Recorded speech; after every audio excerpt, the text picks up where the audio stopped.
Hey, Fly Girl. I'm René Vengelsdorf, Aviation CEO, FAA board alum, and high performance coach.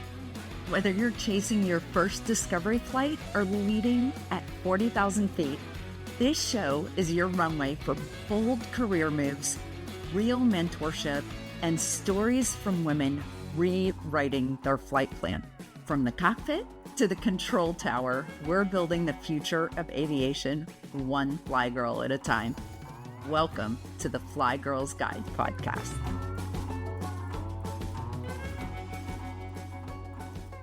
One of the greatest things about having a podcast is that you get to make new friends when you do this. And so I am delighted to introduce you to a new friend, Kellie Roby. Kellie, thanks so much for being part of the Fly Girls Guide to Aviation Careers. Thanks for having me. It's a pleasure to join you. Well, you are the vice president of a software company and focus on safety services. What does that mean? What do you do? Great question. So our company helps people make flying safer through a software platform that handles SMS. That's a safety management system. And a lot of folks that are flying and in operations and even on the maintenance side are utilizing tools like that to help make what they're doing in their day-to-day safer.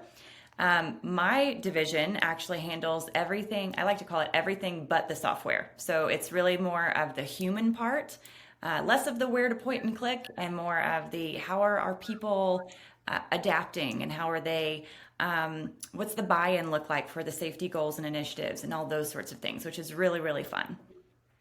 So you were telling me before we started the call that you do safety audits and safety culture surveys, and you're really using some tools and processes to enable greater safety at the companies that are clients of yours. Tell me a little bit more about what that looks like.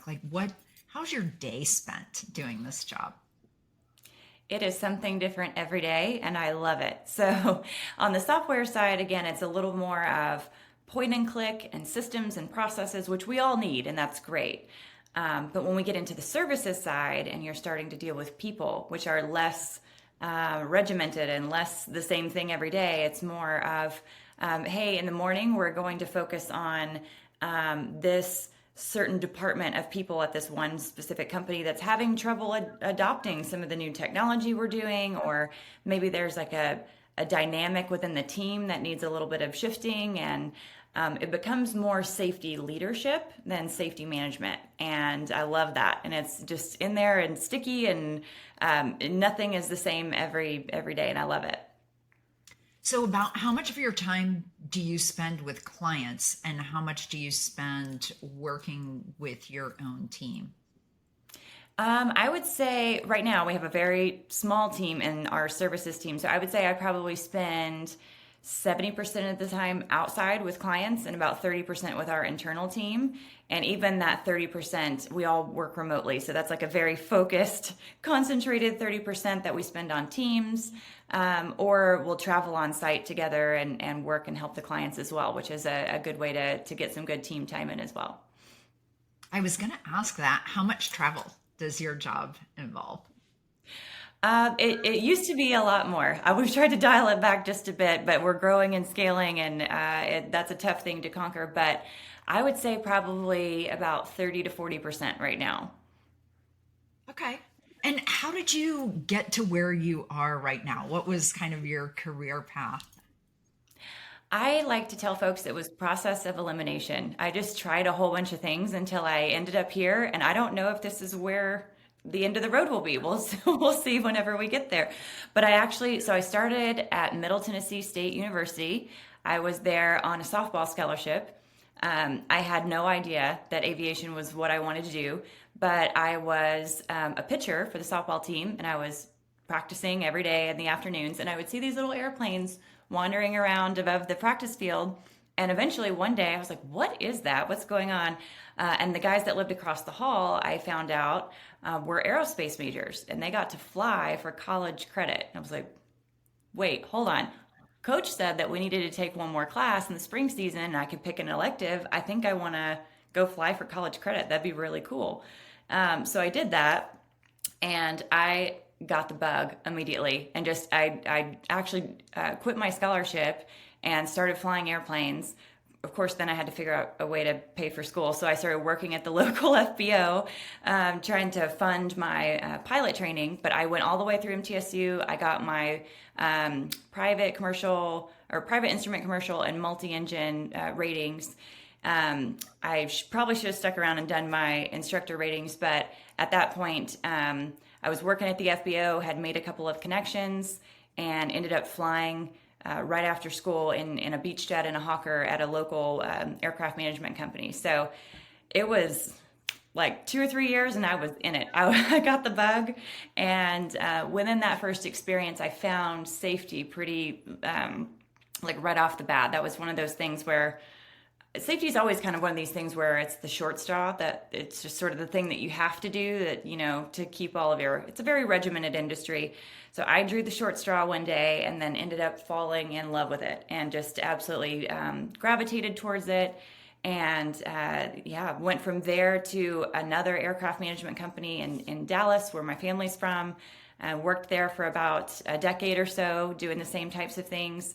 And then eventually, when we decided to make a move for my family to the Memphis area, I found this company, Polaris Aero, that had this software that was doing really cool things and leading edge, cutting edge type stuff, and really wanted to be a part of that. So I hopped on, and luckily they work remote, which is great to do from Memphis. And here we are. We're taking over the world. I love it. So that is a great journey. It's really always amazing to me how many things can come from a pilot's license, and how, with that basic understanding, there are so many careers open to women, especially when you're in the years that you're thinking about being home a little bit more with your kids, or in my daughter's case, some of her career choices are made because her husband also flies. And so there are lots of considerations that you can make with a career in aviation that can take you maybe out of the cockpit for a little while and maybe back into it another time. Do you still fly for fun? I still fly for fun, not as often as I would like to, but 'tis the season for kids and chasing little ones around. But we try to do some good hobby flying, and there's being in the Memphis area and the FedEx pilot group here, there's a lot of good hobby flying and good opportunities for that. So yeah, we're making good use of that. It's fun. I love it. What are some of the things that you think are important to have as job skills in your role? What leadership qualities do you have that serve you well? That's a great question. And I spent a lot of time and resources chasing a pilot's license and thinking that's what I wanted to do. And I beat myself up a little bit after hanging it up for just the investment that I put in it, that I wasn't really getting a whole lot out of that. But now looking back on that served me so well in being able to speak pilot and resonate well with the pilot group. They feel like I'm one of them, that I'm looking out for them, and I understand what it's like to be in that role. So, and it gave me a great foundation for technical knowledge and just some of the random acronyms that we have in this industry, that if you just have to know it and you have to live it in order to understand it. So that really gave me a great foundation for that. So the basis of technical ability. And then I would say that the EQ portion of this business is really the silent heavy hitter, because I always learned, at least going through flight school, and it was a very male dominated, field, especially in flight school. I always heard things like, there's no room for emotion in the cockpit, and very similar to sports, where you just gotta like click in your brain, and there's everything else outside you have to set down. And the older I got and the more experienced I got, and especially sitting in this seat and being able to work on this side, I realized that's not the whole emotional part, and being able to read people and have deep conversations and understand the dynamics of what's going on. That is a huge superpower that's not a bug, that's a feature. That's like a huge feature that you can use to your advantage. So if you have that skill set, you are going to level up even above and beyond your technical ability and adapt in the industry for where you need to be. What a fantastic answer. Well, thanks. What do you feel like are some of the challenges for pilots coming into the field right now with safety? I mean, you talked about the ability to use your emotional intelligence and to be able to have deep conversations or, kind confrontations, perhaps. But what are some of the other skills that you think really help people become really safe pilots? Um, Again, it's a very the culture precludes itself to being sort of a command presence type of situation where you show up and you've studied and you know your stuff and you have, command of the aircraft and all these sorts of things. And being able to balance that with having an open mind and having the ability to receive criticism, constructive criticism, and if it's not constructive, being able to turn that around and having a constructive conversation or a constructive debrief and taking that and building from it is a huge superpower.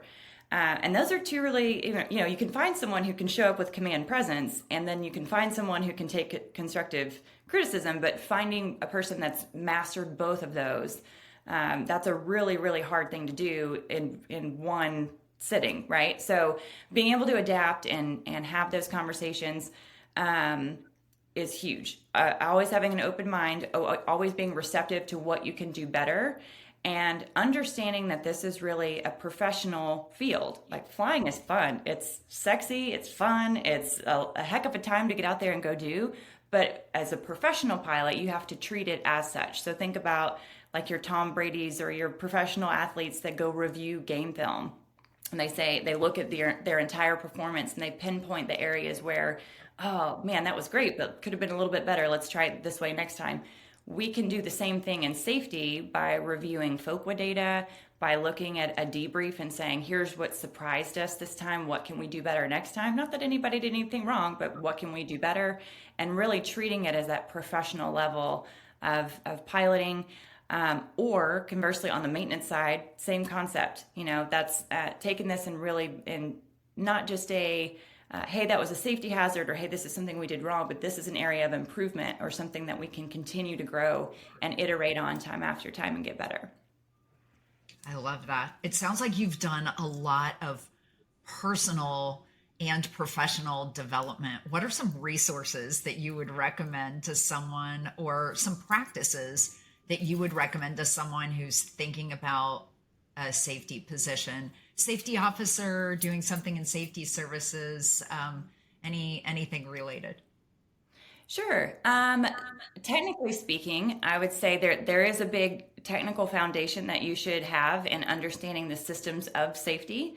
There are some great courses out there if you're interested in the aviation side. USC has a great course. NBAA has a great course for just getting started and getting your feet wet.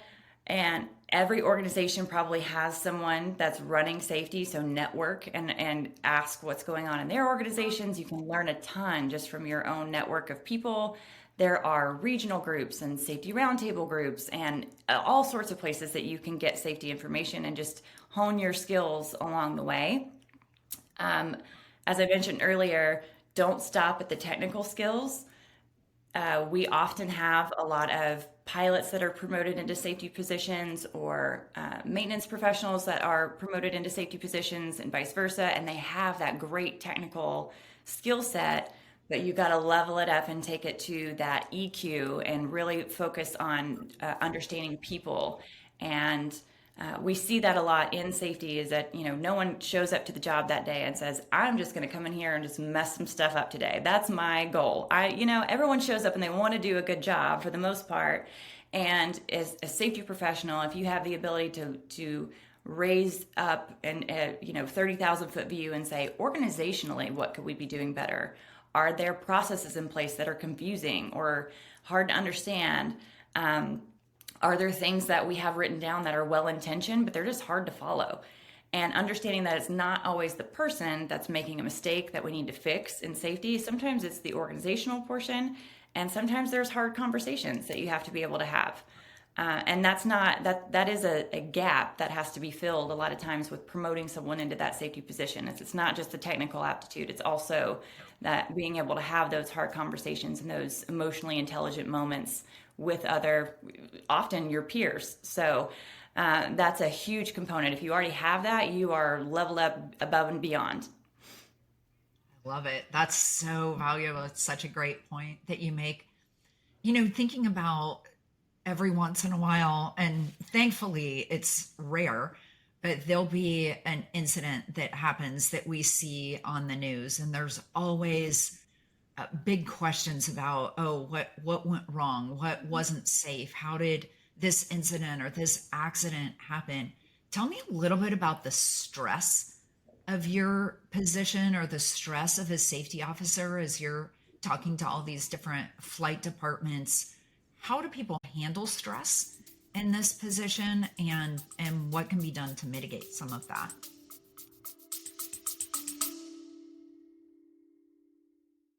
Hey friends, are you dreaming of a career in aviation or ready to level up the one you've already started?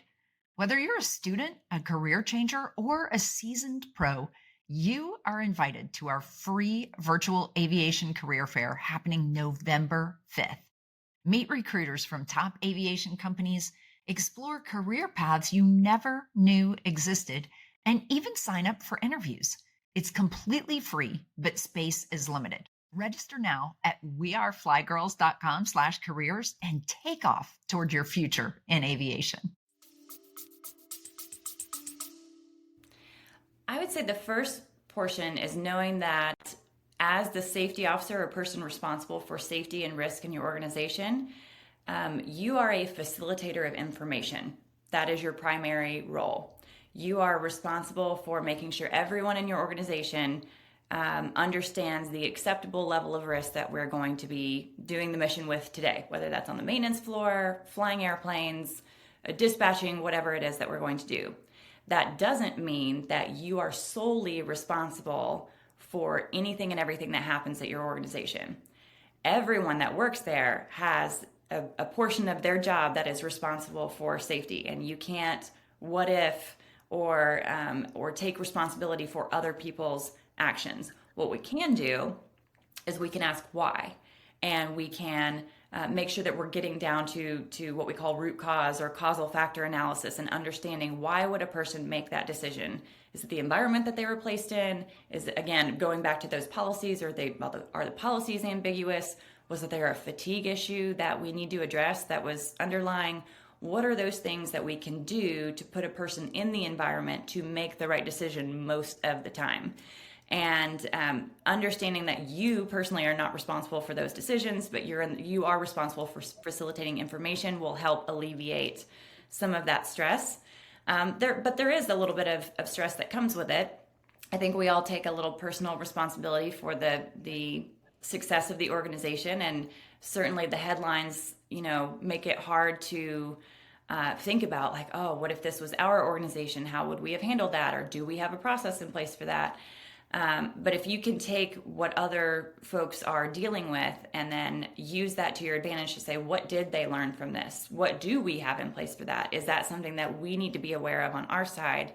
And talking and networking with your other local safety officers, understanding what the dynamics of the industry are and how that could impact your own environment, that certainly helps head off any of the things that we don't know that are lurking, right? That could be a problem if we don't ask those questions. So that's how I would handle it. And then certainly just understanding on the whole that you're not a one-man or one-woman show, that you have to have the collective, and everyone has to take that personal responsibility for safety. Kellie, what would you say the biggest challenge has been for you in your aviation career? Ooh, that's a good one. I was very fortunate to have a lot of very strong women in my life growing up. And I learned very early that I could do whatever I wanted to do if I put my mind to it. And that was fantastic.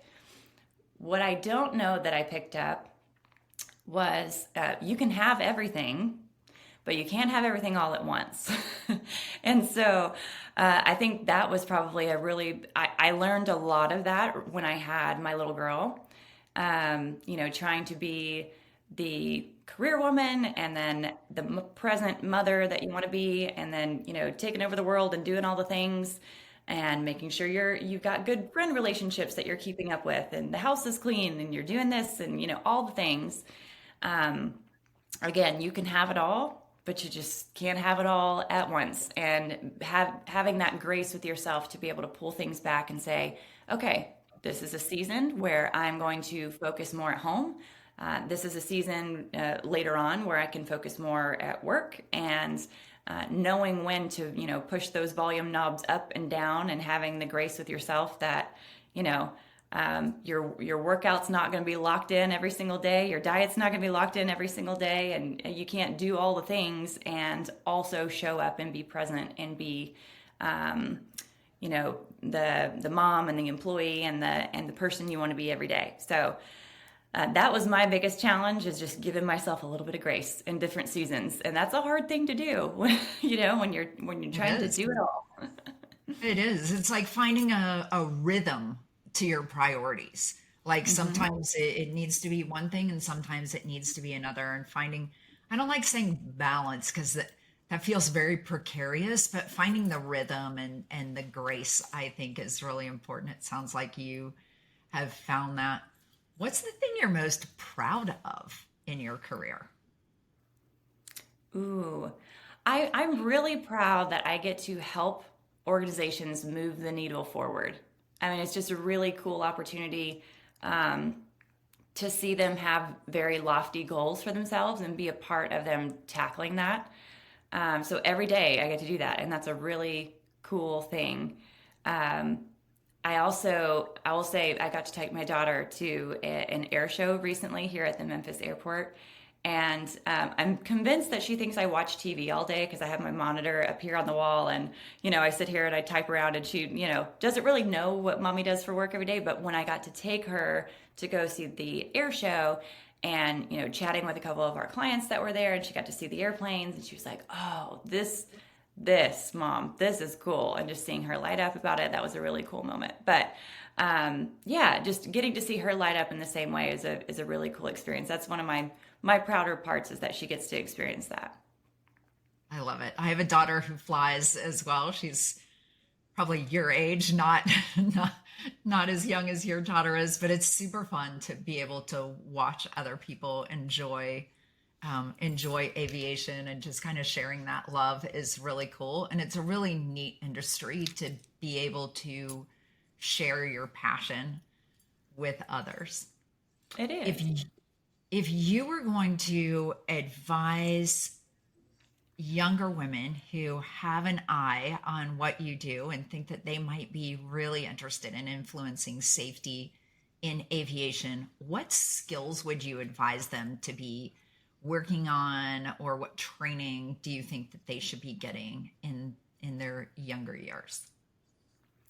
I think anyone can influence safety, regardless of what seat you're in, position you're in, or skill set you have. So I would say start where you are. And we do a lot of work in the FBO space as well, where they have brand new employees that are maybe even in high school, or some like just freshly into college, and they just learned the phonetic alphabet yesterday. And they say, man, I really want to get more into this. How do I get more plugged in? And I say, you have the freshest eyes of anyone at this organization. You're fresh. You can say, hey, that's something I don't know about, and it looks unsafe, or I don't understand it, or this could be a problem. And that is beautiful. And that is a great impact for us, saying, we should really rethink how we train that, or how we do our initial onboarding training. So anyone can have an impact, and the freshest eyes are often the best eyes for having that, those things that we that have been in the industry for a while take for granted, that are just everybody knows. But even then, and building as you go, the number one thing for safety is just stay curious and ask questions. Ask the dumb questions. Don't be afraid to ask dumb questions. And you may flip over some rocks someday that nobody thought of. And it's like, that's actually really something that we should take a look at. Thank you for asking that. And then it just builds on itself. So whether you have a background in the FBO space, or you come from a pilot background or dispatch background, or what have you, you can take any of those sort of foundational baseline skill sets and parlay them into a safety perspective. You don't have to have a pilot background to be able to do that. You can come from any part of this industry and be able to have an impact on safety. And I would say, again, the biggest portion of doing well in safety is being curious and remembering that people are people, and they're not robots and they're not systems, and you have to be able to have those conversations. Kellie, if there's a mantra you live by or a quote that's especially poignant to you in your career, what is it? I have a sort of obscure quote from former NTSB chairman, the Honorable Robert Sumwalt. And he says that your values serve as the funnel through which every action must pass, that your values shape your priorities, not the other way around. And he wrote this in a safety context of people that will say safety first, but really we are mission oriented, and safety is just sort of a part of our everyday. And I love that. And certainly when we consult with organizations, we preach that safety should really be a value and not just another thing that we do. What I don't know if he meant in this instance, but I love it this way, is that it's really a life quote, that you have to figure out your values first, and that shapes all of your priorities, whether you're going to get a workout in today, or what the time you're going to spend with your family and what your calendar looks like. So I really love that as a life quote instead of just a safety quote, but we use it in the day-to-day as well. So I love that one. I love that so much. I'm going to tag him when we post this podcast and get his input on that. That's fantastic. I love that. Kellie, thanks so much for sharing your story with us and your heart for safety with us. It's been a joy to have you on the podcast. Thanks for having me. I really appreciate it.